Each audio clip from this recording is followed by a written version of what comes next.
Awakening the ancient defender, Captain Elise Vega stood on the bridge of the TSF Explorer, her hands clasped behind her back, as she studied the massive derelict vessel floating in the void before them.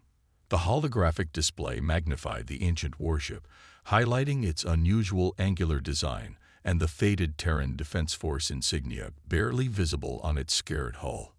"How old is it?" she asked, her voice cutting through the hushed silence that had fallen over the bridge crew. Science officer Maya Chen hunched over her station, dark eyes reflecting the blue glow of her screens. "Dating analysis suggests at least 300 years, Captain. It appears to be from the colonial expansion era, possibly one of the legendary Titan-class vessels. Records of these ships are fragmentary at best." The Explorer, a survey and diplomatic vessel, had been dispatched to this remote system at the edge of human space to investigate unusual energy readings. Finding an ancient human warship, one of the mythical vessels from humanity's first great interstellar war, was beyond anyone's expectations. "Life support systems?" Vega asked. "None detected," Chen replied. "The ship appears completely dormant. However," she paused, frowning at her readings, "there's a faint power signature emanating from what I believe is the central computer core. It's possible the ship's AI system is still functioning in some capacity." Vega nodded slowly. The colonial expansion era was known for its remarkable AI advancements. Some said too remarkable. After the expansion wars, most military AIs had been decommissioned, their capabilities deemed too dangerous to maintain in peacetime. "Commander Rodriguez, prepare a boarding team," she decided. "Full EVA gear, weapons cold. Let's see what's still intact in there." Her executive officer looked up from his console, concern etched on his weathered face. "Captain, with all due respect, if this is indeed a Titan-class warship, its weapons systems could still be operational. The historical archives suggest these vessels carried planet-killer capabilities." "All the more reason to investigate," Vega replied firmly. "Better we find it than someone else. Besides, the power readings are minimal, just enough to maintain core functions, not weapon systems." As the boarding team prepared, Lieutenant Jack Walsh, the communications officer, suddenly straightened at his station. "Captain, I'm detecting multiple warp signatures entering the system." The tactical display lit up with 5 incoming vessels, moving in a precise formation that left no doubt about their nature. Military vessels, and not human ones. "Identification," Vega demanded. "Tharvak Empire vessels," Walsh confirmed grimly. 3 cruisers, 1 destroyer, and— he paused, his face paling slightly, 1 dreadnought class. "The configuration matches their flagship, the Iron Stormblade." A collective murmur rippled through the bridge. The Tharvak were a militaristic species that humanity had encountered just 20 years ago. Relations had been tense but stable, neither side wanting war, but neither willing to show weakness. "They're hailing us," Walsh reported. "On screen," Vega ordered, straightening her uniform. The main view screen flickered to show a Tharvak commander, his gray-scaled face dominated by 4 yellow eyes arranged in a diamond pattern. The elaborate crest on his uniform marked him as a high-ranking official. "I am Supreme Commander Vex Thar of the Tharvak Empire," the alien announced without preamble. "Your vessel has trespassed into contested space and approached a weapon of mass destruction. You will withdraw immediately." Vega kept her expression neutral. "Commander Vex Thar, I am Captain Elise Vega of the Terran science ship Explorer. This derelict is clearly of human origin, and we are simply investigating an artifact of our own history. This system is not claimed by the Tharvak according to our treaties." The Tharvak commander's secondary eyelids flickered in what humans had learned was a sign of agitation or contempt. "That vessel is a Titan-class destroyer, one of the most dangerous weapons created during your species' expansion. Its mere existence violates 3 different arms limitation treaties. Treaties that were signed long after this ship was abandoned," Vega countered. "It's a historical relic, nothing more. A relic that could shift the balance of power if reactivated, Vexthar replied coldly. We've been monitoring this sector for decades. That vessel remained dormant until your arrival triggered something within its systems. His 4 eyes narrowed. You have 1 standard hour to depart. After that, we will destroy both your ship and the relic. The communication ended abruptly, leaving the bridge in tense silence. Options? Vega asked, looking to her tactical officer. Lieutenant Commander Ishida shook his head grimly. We're outgunned, Captain. The Iron Stormblade alone outclasses us in every category. It's said to have never been defeated in battle. Vega turned to Chen. What do we know about this ship? Could it possibly be operational after all this time? Chen frowned, scrolling through the historical database. The Titans were revolutionary for their time. Self-sustaining systems, advanced nano-repair capabilities, and AI cores that were nearly sentient. In theory, if the core AI survived in a dormant state, it might be possible to reactivate certain systems. That's a big if, Rodriguez pointed out. It's our only chance, Vega replied. The Explorer isn't a warship. We can't outfight them. And we can't outrun them. Prepare the boarding team immediately. 20 minutes later, Vega led the small team through the airless corridors of the ancient warship. Their helmet lights illuminated a surprisingly intact interior, evidence of the legendary durability of these vessels. The architectural style was utilitarian and distinctly military, with reinforced bulkheads and battle stations positioned at strategic intervals. This way to the bridge, Chen directed, following the schematics they'd managed to pull from historical archives. As they approached the command center, Vega noticed something odd. The doors ahead of them slid open automatically. Somewhere, somehow, the ship still had power. The bridge was a circular chamber dominated by a central command chair surrounded by various control stations.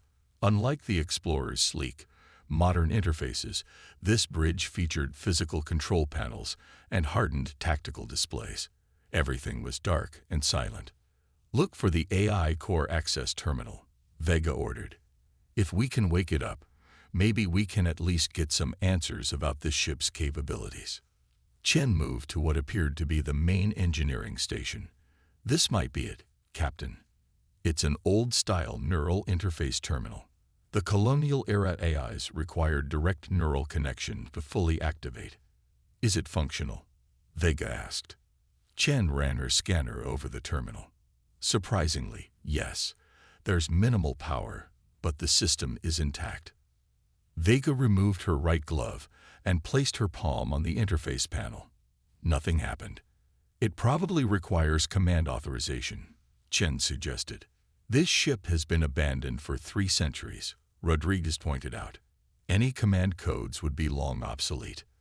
Worth a try, Vega replied. She straightened and spoke clearly. This is Captain Elise Vega of the Terran Science Ship Explorer, requesting emergency activation of ship's AI under Terran Defense Force Protocol 7 Alpha. For a moment, nothing happened. Then suddenly, the bridge illuminated with soft blue light. Holographic displays flickered to life around them, and a deep, resonant voice emerged from hidden speakers. Emergency activation protocol acknowledged. Warship TDF Nemesis, Titan-class destroyer, AI designation Atlas Online. Please state the nature of the emergency, Captain Vega. Vega exchanged startled glances with her team. The AI recognize your authority, Chen whispered in amazement. At last, Vega addressed the AI directly. We are facing an imminent attack from Tharvak warships, including their flagship, the Iron Stormblade. They threatened to destroy both our vessel and the Nemesis. There was a brief pause before the AI responded. Threat assessment complete. The Tharvak Empire was not among known adversaries at the time of my last update. Please confirm they are hostile to Terran interests. They are currently threatening unprovoked aggression against a Terran science vessel. Vega replied carefully. Understood, Atlas replied. Running ship diagnostics. Main power at 2.4%. Weapons systems offline. Propulsion offline. Defense systems at minimal capacity. Nano repair systems active but severely depleted. Rodriguez let out a discouraged sigh. As we suspected, it's just a derelict. The AI might be operational, but the ship itself is dead. Captain, Atlas interjected, while standard systems are compromised, the Nemesis carries certain, classified capabilities that may still be functional. Vega's eyebrows rose. What kind of capabilities? That information is restricted to command-level personnel, the AI replied. Are you assuming command of the TDF Nemesis, Captain Vega? Vega hesitated only briefly. Yes, I am assuming temporary command for the duration of this emergency. Command transfer acknowledged. Accessing classified protocols. Around them, the bridge seemed to transform. Additional holographic displays appeared, showing systems and capabilities that weren't on any schematic Chen had accessed. The main view screen activated, displaying the Explorer floating nearby, and beyond it, the approaching Tharvak fleet. The Nemesis was not merely a warship, Atlas explained.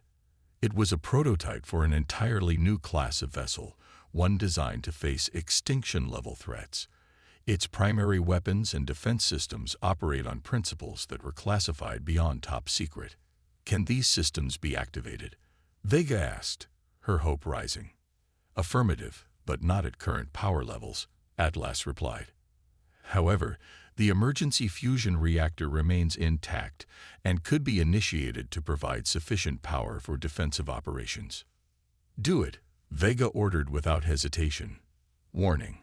Initiating the reactor will alert the approaching vessels to our active status. They're already planning to destroy us, Rodriguez pointed out. We have nothing to lose. Reactor initiation sequence commenced, Atlas announced. Estimated time to minimum combat readiness, 17 minutes. Vega tapped her communicator. Explorer, this is Vega. Evacuate all personnel immediately and withdraw to maximum safe distance. We're activating the Nemesis. Walsh's voice came back, filled with concern. Captain, the Tharvak fleet has increased speed. Their weapons are charging. They'll be in firing range in less than 15 minutes. Understood. Execute evacuation immediately. That's an order. Vega turned to her boarding team. Return to the Explorer. I'll remain here to coordinate with Atlas. Rodriguez stepped forward. Captain, regulations clearly state. This isn't a democracy, Commander. Vega cut him off. Someone needs to stay, and someone needs to ensure our crew survives if this doesn't work. That's you.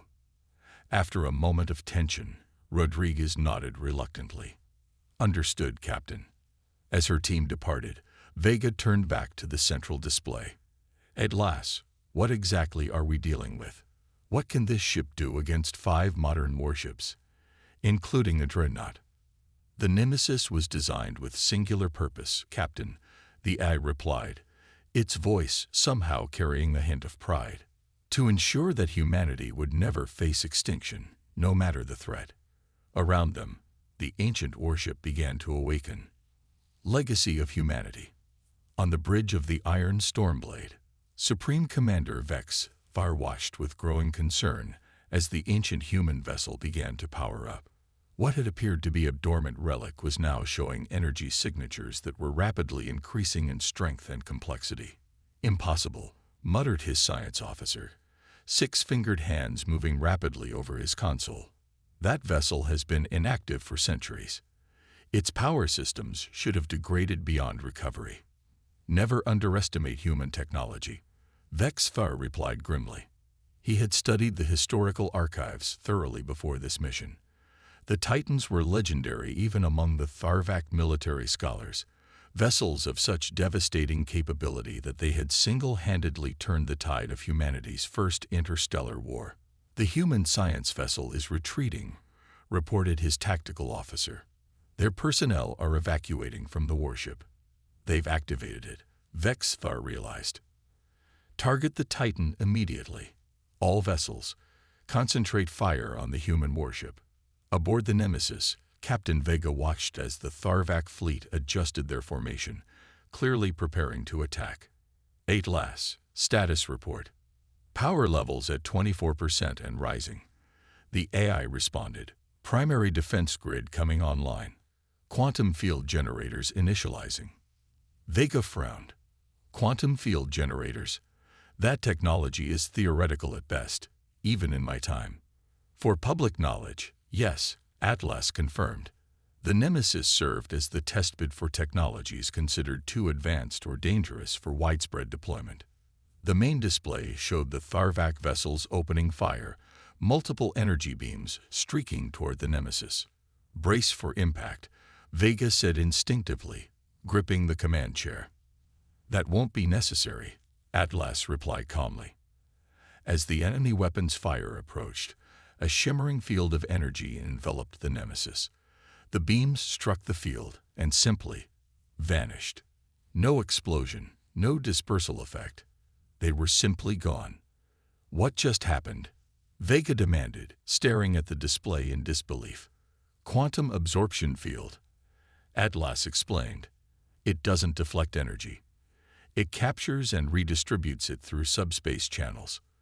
The more energy directed against us, the more we can harvest. On the Iron Stormblade, Vexthar watched in stunned silence as their initial barrage had absolutely no effect. Increase power to weapons, he ordered. All ships, continuous fire. The Tharvak fleet unleashed everything they had, their combined firepower enough to reduce a small moon to rubble. Again, the shimmering field around the Nemesis simply absorbed the assault without showing any signs of strain. Captain, Atlas addressed Vega. Power levels now at 78% and rising rapidly due to enemy fire. All primary systems online. The Nemesis is combat ready. Can we communicate with them? Vega asked. I'd prefer to resolve this without bloodshed if possible. Opening communication channels, Atlas confirmed. Vexthar's face appeared on the main display, his expression a mixture of rage and disbelief. What manner of deception is this? That vessel should be powerless. Commander Vexthar, Vega replied calmly. As you can see, the Nemesis is fully operational. I strongly suggest you withdraw your fleet immediately. The Tharvak commander's secondary eyelids flickered rapidly. We do not retreat. The Iron Stormblade has never known defeat. There's always a first time, Vega replied. I have no desire to destroy your vessels or harm your crews. Stand down now, and we can discuss this situation like rational beings. You bluff, Vexthar snarled. That ancient relic may have some defensive capabilities, but it cannot possibly match the offensive power of a modern fleet. The communication ended abruptly. He's ordering his ships to surround us, Atlas observed. They're preparing to launch a coordinated assault from multiple vectors. Vega sighed. Can we disable their vessels without destroying them? Affirmative. The precision targeting system was designed specifically for surgical strikes against superior numbers. Then target their propulsion and weapon systems only, Vega ordered. Let's show them what this relic can do. The Nemesis responded instantly. From recessed ports along its hull, dozens of small, glowing projectiles emerged. They moved with impossible speed and precision, each one honing in on a specific target across the Tharvak vessels. What are those? Vega asked, watching the display with fascination. Quantum-locked drones, Atlas explained. Each contains a micro-AI that can identify and neutralize specific systems without causing catastrophic damage to the target vessel. On the tactical display, Vega watched as the drones struck their targets with surgical precision. One by one, the Tharvak cruisers and the destroyer lost power to their weapons and engines, drifting helplessly in space. Only the Iron Stormblade remained fully operational, its advanced defenses having managed to destroy the drones targeted against it. The flagship has some impressive countermeasures, Atlas noted. Its defensive technology is remarkably advanced. Inside the Iron Stormblade, Vexthar watched in horror as his support ships were neutralized in seconds. Whatever this human relic was, it possessed technology far beyond anything he had anticipated. Divert all power to forward shields, he ordered. Prepare the sundering beam. His weapons officer looked up in alarm. Supreme Commander, the sundering beam has never been used outside of testing. Its power requirements. Do it. Vex are snapped. That human vessel must be destroyed, no matter the cost. Aboard the Nemesis, Atlas alerted Vega to the new development. The Iron Stormblade is charging its primary weapon. Energy readings are consistent with an antimatter catalyzed plasma cannon. Destructive potential is significant. Can our defenses handle it? Vega asked. The quantum absorption field should be able to capture the initial energy, Atlas replied. However, the sheer volume may temporarily overload our redistribution systems. Meaning? We would be vulnerable for approximately 3.7 seconds following the impact.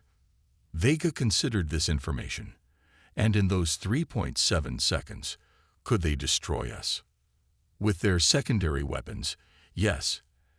Atlas confirmed. There is an alternative approach.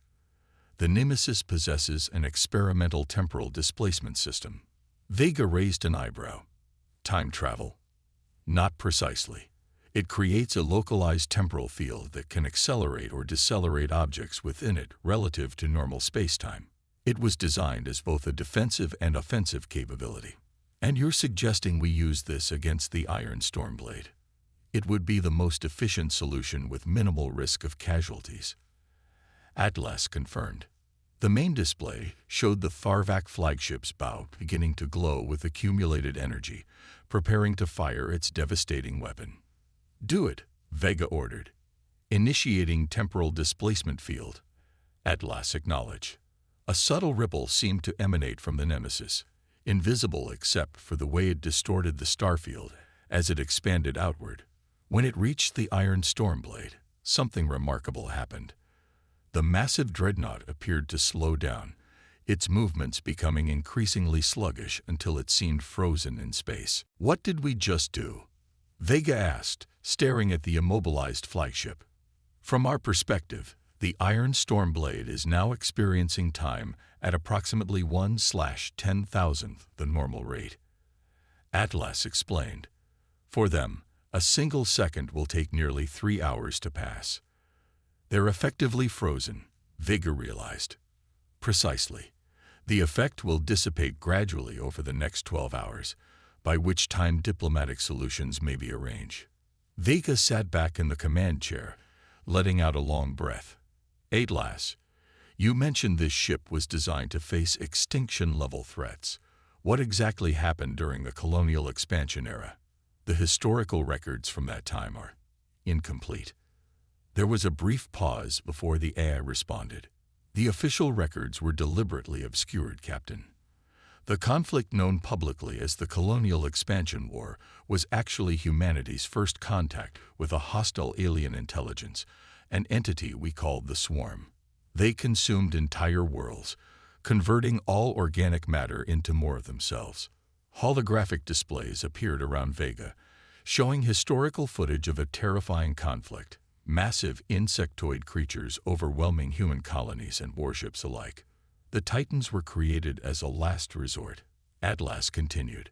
12 vessels, each equipped with experimental technology, drawn from the most advanced theoretical physics of the time.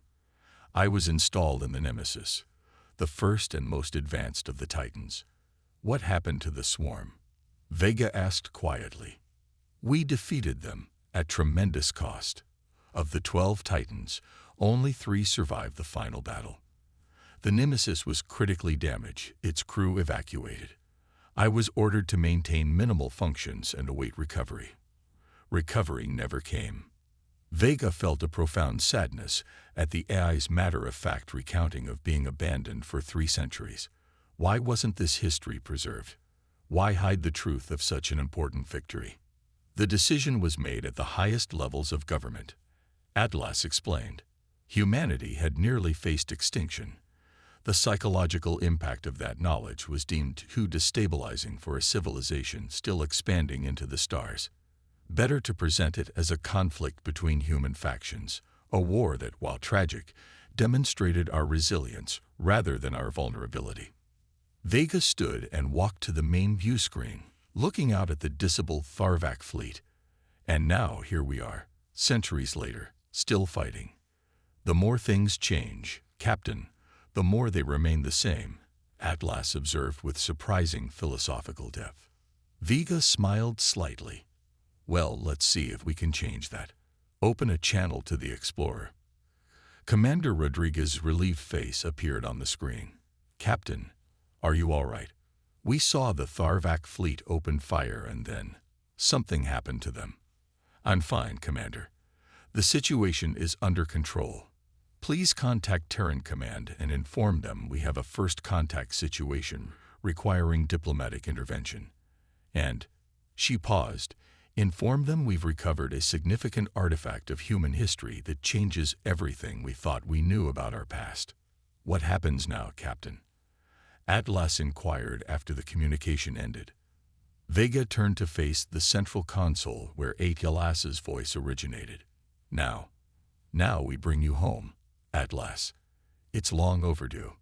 Home, the AI repeated, as if testing the concept. I have been adrift for a very long time, Captain Vega.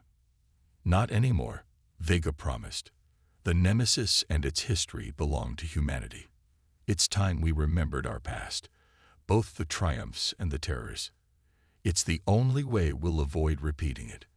As she gazed out at the stars, Vega couldn't help but feel that they stood at a crossroads of history. The recovered technology from the Nemesis would change the balance of power in known space, but perhaps more importantly, the recovered knowledge of humanity's first great trial would change how humans saw themselves in the cosmos. They had faced extinction once and survived. That legacy of resilience and determination was perhaps the greatest weapon of all. On the frozen bridge of the Iron Stormblade, Supreme Commander Vex-R existed in a moment stretched across hours, with plenty of time to contemplate the folly of underestimating the human relic and the species that had created it.